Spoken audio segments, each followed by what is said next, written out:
excited to bring another review, and yes, I'm wearing my purple top again because I'm book filming reviews. But this is Flames of Mira. Is that upside down? That's upside down.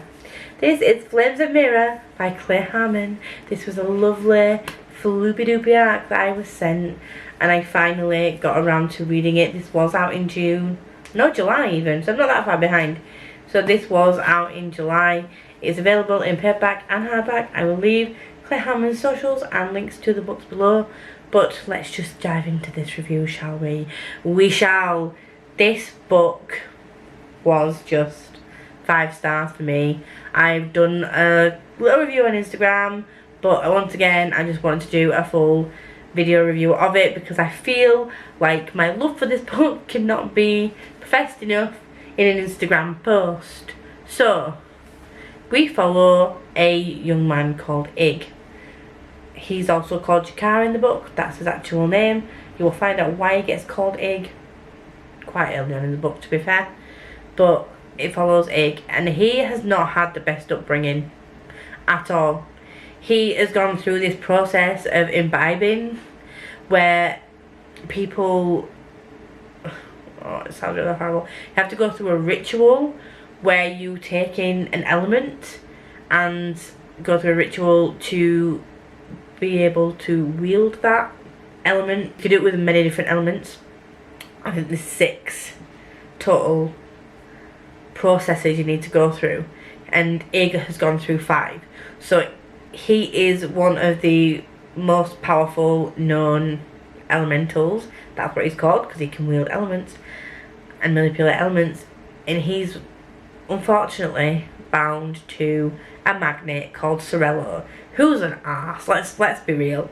He's not a nice guy, and he basically has to flee with him and try and save everybody because the magnate gets overthrown, as people do when they are not good people. It is on the back of the book, so I can also tell you this, but not only is he bound to save him, because that's what elementals are supposed to do, he's flesh bound to the magnate, which means that he has Ig, the word Ig, carved somewhere on his body, and if the person who is enslaving him wants to control him fully, they would carve Ig somewhere on their body, and then as soon as they say Ig, do this, he has to do it. No questions asked. Do it. Otherwise, he will die a very horrible, painful death, because the flesh binding will force him to do it and cause him pain until he does it, and obviously the pain gets worse and he can die if he doesn't do this thing. So that whole concept to me was just kind of creepy, but also so good to read about. At times I really felt for him because he was told to do things and your heart broke for him. I will say this, by no means is Ig a good person. None of these characters are good. They are all morally grey in this book. So it starts with Ig at the beginning of the book is doing something against his will, but he can't not do this, obviously because of the flesh binding. But it starts on a very gritty note, which again, props to Claire Harmon for starting a book on that note, because yeah, it grips you though. As soon as I was reading it, I was like, oh, so we're starting here, are we? Well then, let's crack on. That for me was just such a gripping way to start a book, and this is his debut, I think. I'm shooketh, to be honest. We also have Emil and Sarah. I listened to this on audiobook and I think it was Sarah. So Emil and Sarah are the sons of the son and daughter of Sorello, and they all flee together so that they don't get killed by the people overthrowing the magnate. Ig finds out what it could potentially be like to be free, and along the way he finds out some things Again, I'm trying to be spoiler free about this. He needs to decide whether or not he's willing to kill people he cared about in order to stop something from happening. I was really taken in by these characters.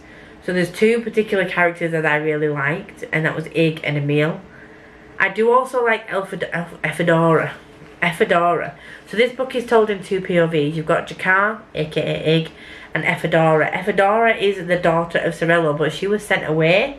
It's a kind of two different perspectives, and then as the story comes together, so do the perspectives. Again, great work. Loved that. Ephedora has, I won't say, I don't know, do I like her? We do love a good warrior in a book, don't we? We do. There's betrayals in this book that I didn't see coming. Again, this book made me cry, which I didn't see coming. I mentioned this in a previous review. Indie authors do not pull punches. They will break your heart, whether it's breaking up a relationship, killing off someone you like, throwing in a curveball with a betrayal from someone you thought was a nice person. They will give you the hardships of a person's life. It makes sense to the plot of the story, but at times you're screaming at the book like, why did you do this to my heart? I'm supposed to be, I'm supposed to be feeling good reading, but right now I'm crying. His character work is so good. He has a way of pulling you in, making you feel for characters, and then things happen. You don't know who to trust and who not to trust. You kind of really root for some people, hoping that they're going to be more than what you think they are, and it's really difficult to... You're really hoping that in the end they do make the right decision. I can't say whether or not they do. This is only book one in a series, by the way. It doesn't say this on here because I got an arc, but I did look it up and it is a series. I didn't know if it was or not, but this world is underground. And I mentioned this about KJ Sutton's book when she talked about the Unseelie Court and it all being underground. It is so difficult to build a world in a restricted place. These are not just tunnels and stuff. These are cities underground. This whole thing was just... I couldn't believe it. When I actually read it and I was like, oh my god, they're underground. I was just like, oh, okay. You will miss it. It's not explicitly sort of focused upon, but if you're not paying attention, you would miss it. But the fact that he can build a world, the way that he builds a world, but it's underground, and it still doesn't feel like it's being repetitive, doesn't feel like it's dark and claustrophobic. It feels very wide and up. I sound really weird right now, but you know when someone explains spaces, you can make you feel like you are like crammed in and claustrophobic and dark and damp and ugh. The building of the world isn't like that. It's just very open and vast. I need book 2. I need more from him. I need to know what's going on. He's only just released this. There's going to be at least a few months before the other one's even like anywhere near done, probably. I don't know. If you want someone who can pull you into a world and keep you hooked and make you love characters but then also not trust them at the same time, who can give you a sense of like, what the hell's going on in this book, I'm scared to turn the page, but also very eager to turn the page, then I really highly recommend this book. The magic system in this, like the magic is to do with the imbibings.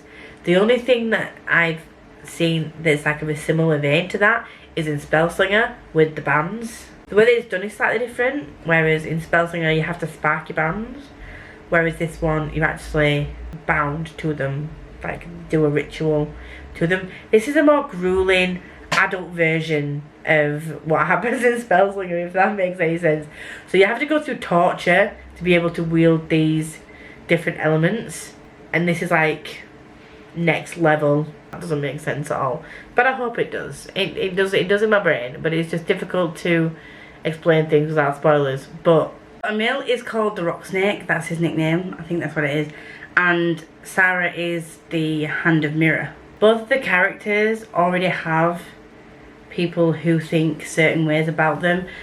Sarah has this smuggling ring, and she, again said, not a good person. But Emil is probably, out of all of them, the best one, but he has a very short temper. You do root for certain characters. I would like to know, if you've read this, what characters you were rooting for to get to the end. I will say, content warnings, there is a lot of, it is dark, it's a dark adult fantasy.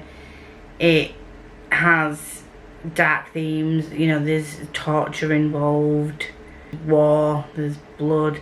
Spice levels probably maybe a 2 if you're gonna consider picking it up.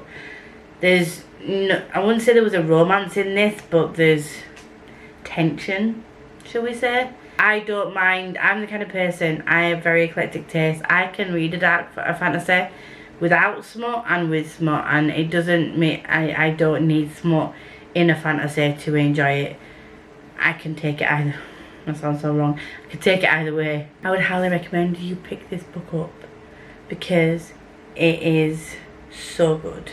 To say that this is over 400 pages, it was a very quick read. I think I ended up reading it in 2 sittings, but only because I started not long before I went to bed, and I couldn't stay up till 2-3 AM to finish this, so I had to wait till the next day.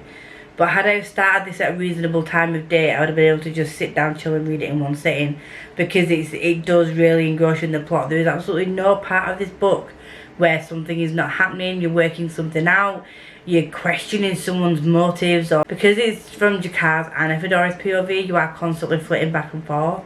So I think that's also what kind of keeps the pace moving a little bit. 100% recommend this. Please pick it up. Links will be down below. If you would like me to review any books that you love, indie or traditionally published, I don't mind. This series predominantly will be indie or self-pub books, just because I have mentioned this before. I feel like they don't get enough hype. Even if it's a well-known indie author, a lot of people that I know that follow me, unless I've mentioned it to them in lives and stuff, don't know about these people. So I will be repping so many of these. I also will be doing another indie on my radar, episode 2 of the series, coming soon. And you might see a repeat of some of these authors. Anyway, thank you for watching, and if you would like to give me any recommendations, feel free to leave them below or contact me on my socials, which will also be linked down below. And I'll see you next time.